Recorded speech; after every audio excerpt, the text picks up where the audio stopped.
Olá a todos, sejam bem-vindos. Eu sou o Tiago e hoje vamos falar novamente sobre produtos financeiros.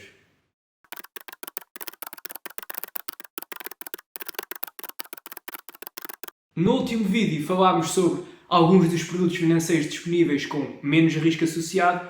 Hoje vamos falar sobre alguns produtos com um pouco mais de risco e, portanto, com um potencial de rentabilidade um pouco superior. Antes de começarmos, deixar só uma nota, tal como foi feito no último vídeo.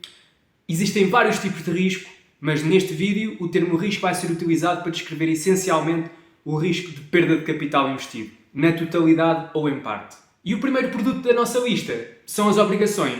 Quando nós subscrevemos obrigações, estamos a emprestar dinheiro à entidade emitente. Ou seja, uma determinada entidade, que pode ser uma empresa, um Estado ou outra instituição pública ou privada, emite obrigações para se financiar. Nós subscrevemos as obrigações, portanto, emprestamos dinheiro a essa entidade e, portanto, somos remunerados por isso. E há obrigações com características muito diferentes, a vários níveis. Há obrigações com capital garantido, há outras sem capital garantido, há obrigações taxa fixa, outras obrigações são a taxa variável, indexada a Euribor, por exemplo. A forma de reembolso e pagamento dos juros também difere muito. Pode ser ao longo do empréstimo, pode ser na maturidade, portanto, no final do prazo do empréstimo. Enfim, existem várias opções diferentes no mercado de obrigações. Mas neste momento é possível encontrar obrigações com pouco risco associado, ou pela força e vitalidade da entidade emitente, ou pelas próprias características da obrigação. E muitas vezes com taxas de 4, 5, 6%.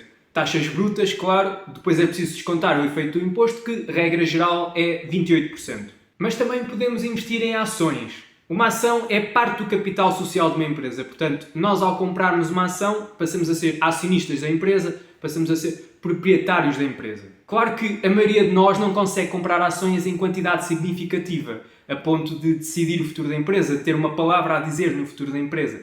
Mas, de qualquer forma, terá sempre direito a receber os dividendos que a empresa resolver distribuir, sendo que o valor de dividendos dependerá, obviamente, da quantidade de ações que nós tivermos. Sendo que dividendos é a parte dos resultados que uma empresa resolve distribuir pelos acionistas. Bem, mas falando de forma mais generalizada, as ações já representam mais risco. Portanto, já não há garantia de capital, há volatilidade, portanto, o preço das ações varia consideravelmente.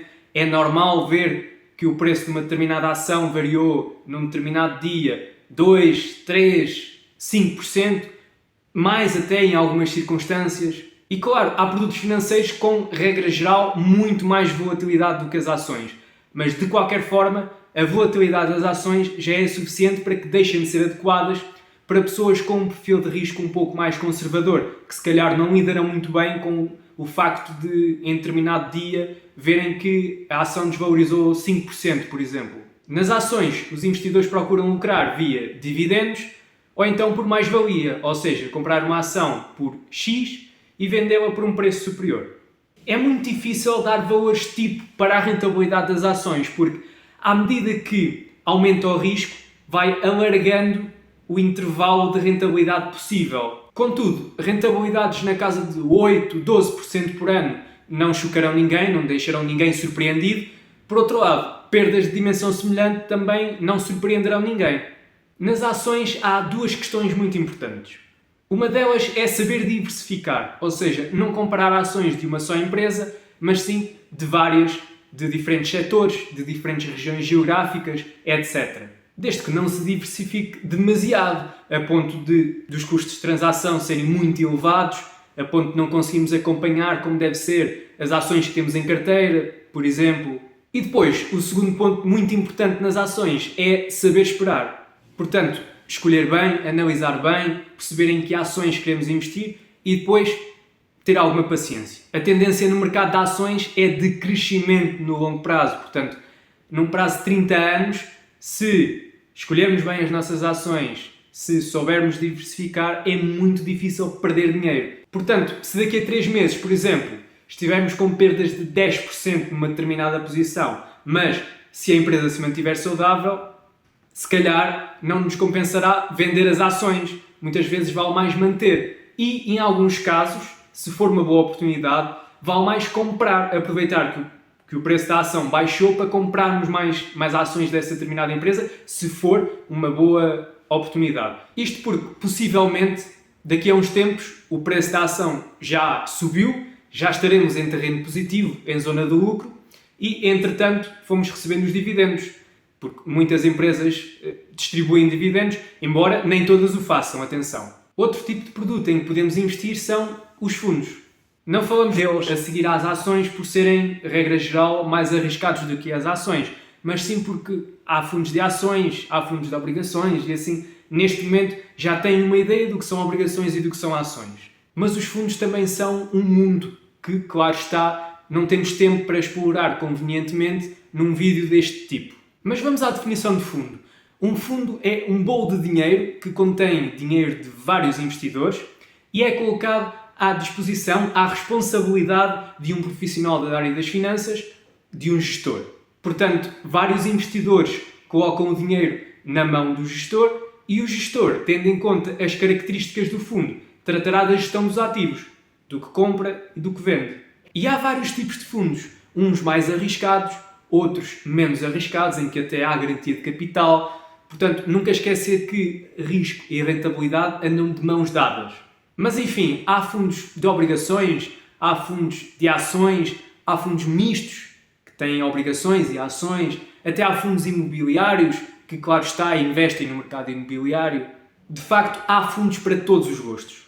Notem só que, como já disse, os gestores atuam condicionados pelas características do fundo. Ou seja, se o fundo é destinado a investir em ações europeias do setor da energia, o gestor não pode comprar ações de um banco brasileiro, por exemplo.